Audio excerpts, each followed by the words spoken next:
Now we have the pleasure of having a conversation with the leader of the International Trade Union Confederation, Sharan Burrow.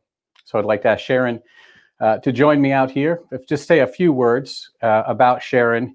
Is not only is she a friend, not only is she a mentor, but she's one of us, guys.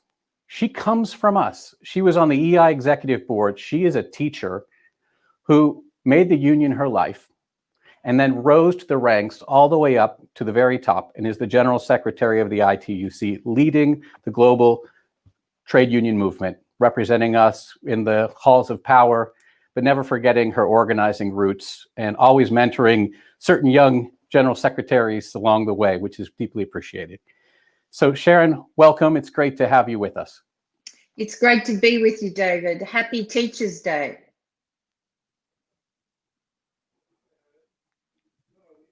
Just couldn't, we have the sound? Making sure they can hear you. So try again? Yeah, try again. Okay. It's great to be with you. Happy Teachers' Day. And particularly can I shout out to those amazing teachers, not just all over the world, but in my own country, Australia. Wrong time zone, I know, but you know, your roots are your roots. And frankly, the Australian Education Union and my home base of New South Wales, I learned all the lessons in life, really, at a very young age as a teacher unionist, and of course, as a professional, that have held me in good stead. Well, I know that Susan and Angelo and all of your friends in Australia are watching even this late hour. We've been up now for well over 24 hours in this World Teachers' Day celebration event, organizing moment, clarifying moment, reflective moment, bringing together our allies as you are to talk about where we are, what we've learned through the pandemic, and what we need to do as a result of that. So I'm going to be very sort of pointed with my first question to you, Sharan. You're out, you're on panels and Zooming every day, talking to world leaders, talking to the heads of international organizations. You know about the debt crisis. You know about the austerity issues. You know about the rising in poverty and unemployment.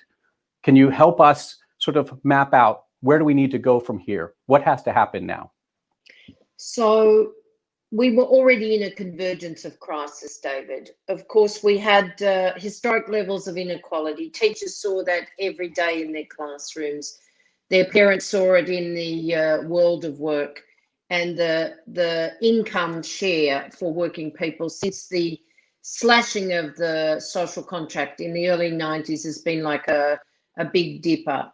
So inequality, the climate emergency, again, teachers understand the importance of environmental education, and we count on young people today to do what the generations haven't been able to do before, and that's actually stabilize the planet and allow us to create jobs on a living planet for the future.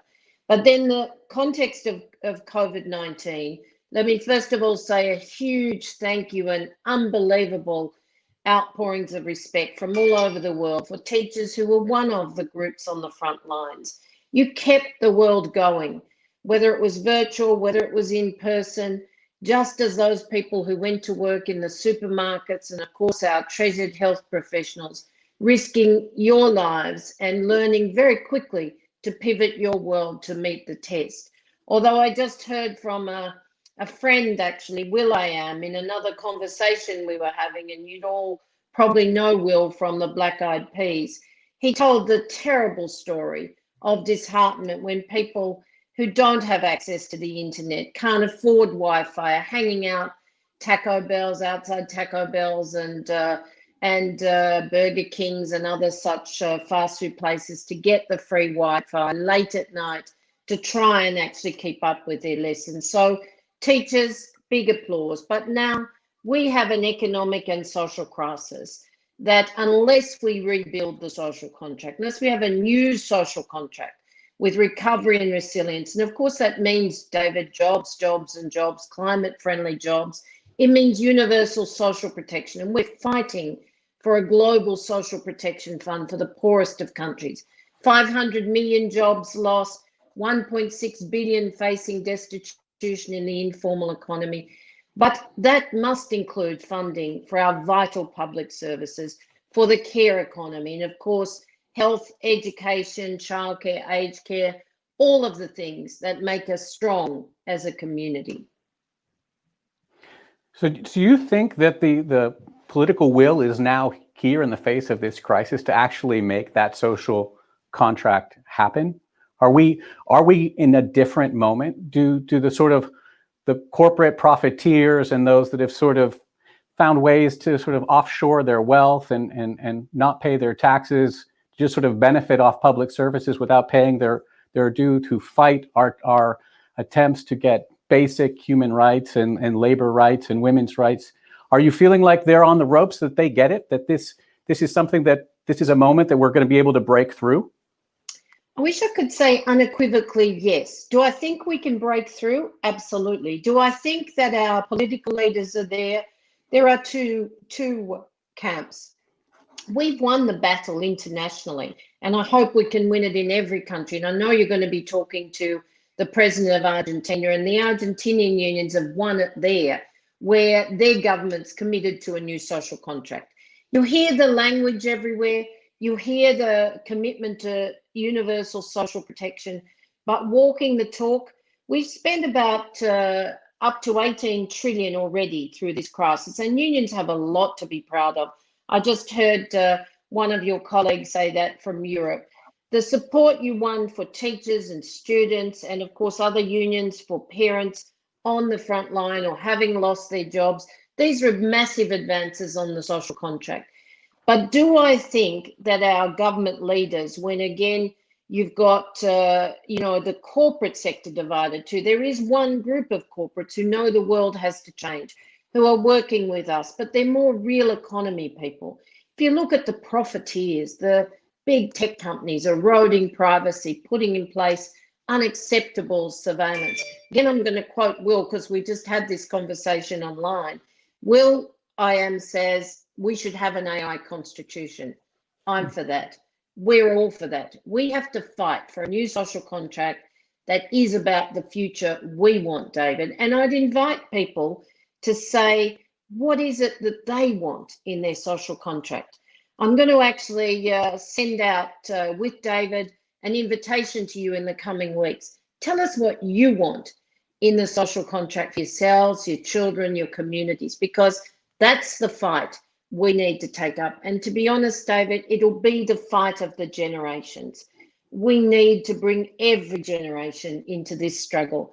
We need never again to go back to austerity and the despair that people were feeling even before COVID-19, when we saw people on the streets in every continent angry about the way their democracies were heading, or the growth in authoritarianism, which is writ large around the world. And I'm sure you've heard a lot about those countries today. So can we win? Absolutely, because the power of working people, the power of the unions is what we always use. If you look at the peace struggles from Belarus to Brazil to many parts of the world, Philippines, India, but you also then look at who's on the front lines. It's workers, it's working people, it's their unions. And I know the power of the teacher unions. So we want to win new standards around telework. Again, talk to Argentina, first in line. We want to win new standards around funding the digital future that is a positive future for our students. Teachers will be there. And I know that they'll join the rest of the movement to fight for that new social contract that gives us jobs, just transition, an inclusive future for women, for race, as well as for equality. Thank you, Sharan. And I don't think it's by chance, and Sharan and I've talked about this before, that the countries that are leading the way happen to be led by women. So I think it's time for many of us men to make room and listen up, like we just done with Sharan. Thank you so much for being with us. Really appreciate the time you've taken. And we're all together, because unity is so important in this moment. All of us workers, all of us unionists, all of us communities, people together, moving forward taking the lead for the future we want.